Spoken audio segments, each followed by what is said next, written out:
What's up, gang? Today we're going to be covering one of our staple movements, the 6-point push-up. A great starting point for people trying to learn a proper push-up.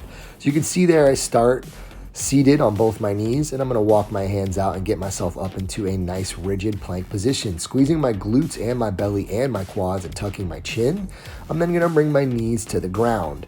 And now this is the 6 points that are in contact with the ground for our 6-point push-up.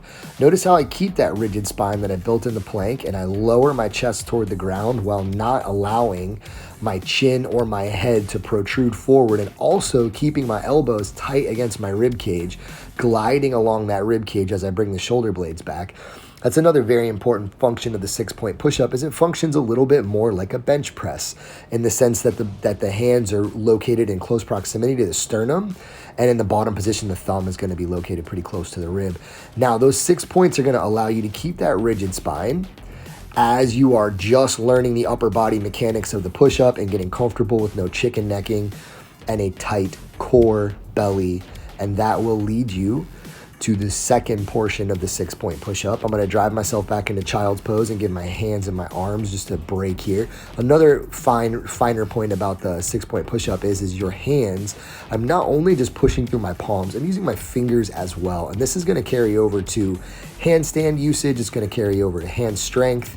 And now once I've gotten myself into that plank, I'm just going to lower myself all the way down, no knee contact until I hit the bottom. Then I'm going to replace my knees against the ground and drive myself back up like I did in the initial phase of the 6-point push-up. There we go again, back to the plank. Very rigid spine, very tight core, and I'm going to drop myself toward the ground. Once again, no chicken necking, and observe my shoulder posture. A lot of the times once we have the full body weight loaded, we see people roll their shoulders forward in the bottom of the push-up. Try to keep that as much of the weight in your mid-back as you possibly can.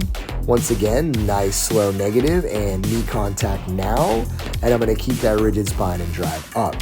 This makes it a lot more relevant of a press as opposed to having the elbows flare out very far, the shoulder roll forward, or the head and neck protrude. I'm going to go back into child's pose one more time here and give myself a little bit of a break before I do 3 proper tempo push-ups. Now, once again, back into the plank, and now I'm going to follow along with everything we've learned.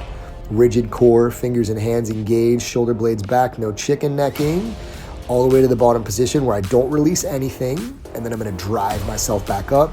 You go up the same way you went down, no differences. The negative looks just like the concentric portion of the movement. This is the 6-point push-up and how we like to teach people how to engage during a push-up and get into good positions so that this can be a beneficial movement. See you soon.